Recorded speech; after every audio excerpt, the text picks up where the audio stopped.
Eric Lelguen, bonjour. Bonjour. Vous êtes CEO d'Embix. Alors, les sujets Smart Grid nécessitent de travailler avec les collectivités. Je crois que justement, vous avez développé des offres pour les collectivités. Est-ce que vous pouvez nous les présenter? Oui, on a même décidé très clairement que les collectivités constituaient l'axe stratégique unique d'Embix. Donc aujourd'hui, on a un focus très clair sur la collectivité.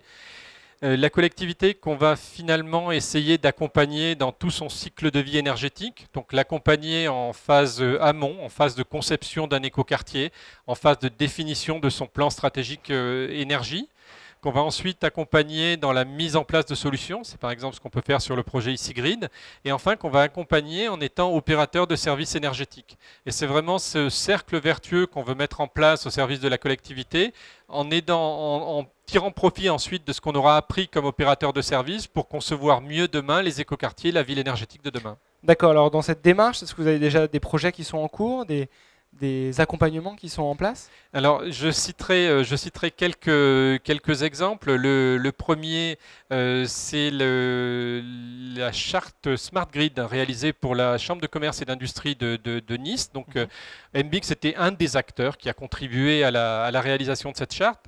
Et en fait, c'était une première application très concrète de ce Smart Grid, avec la CCI qui définit les grandes lignes et derrière les différentes EPA dans la construction de leurs écoquartiers, qui ont recours à des bureaux d'études Smart Grid, et Embix se positionne en bureau d'études Smart Grid pour clairement définir dès le premier instant toute l'architecture Smart Grid d'un écoquartier, d'un nouvel écoquartier. C'est aussi un retour d'expérience EasyGrid, ce que je disais en introduction. On se rend compte aujourd'hui qu'un écoquartier, pour être Smart Grid demain, doit être conçu Smart Grid aujourd'hui. Bien sûr. Si vous ne le concevez pas très concrètement et pratiquement avec des interactions, les possibilités de mutualisation qu'on a très largement mentionnées dans Smart Grid Paris 2013, ces possibilités de mutualisation n'existeront simplement pas.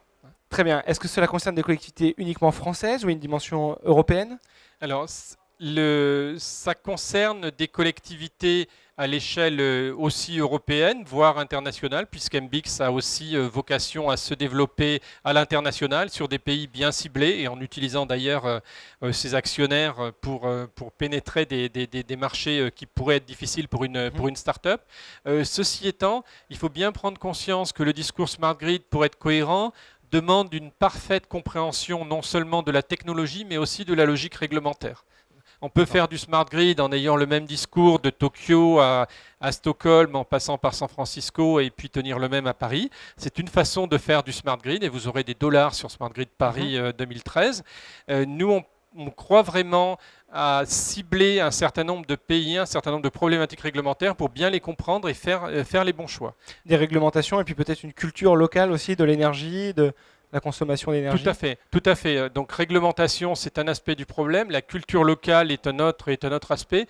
Sur un modèle américain qui va être un modèle uniquement financier, ou à un modèle américain qui va être un modèle uniquement financier, on peut opposer des modèles qui en France marchent sans aucune incitation financière. Je pense à EcoWatt en Bretagne, voire des modèles dans les pays d'Europe du Nord qui fonctionnent eux aussi sans aucune incitation financière avec une volonté d'une politique plus verte. Très bien, mais écoutez, merci Eric Lelguen pour ces explications. Je rappelle que vous êtes CEO d'Embix. Au revoir. Au revoir, merci.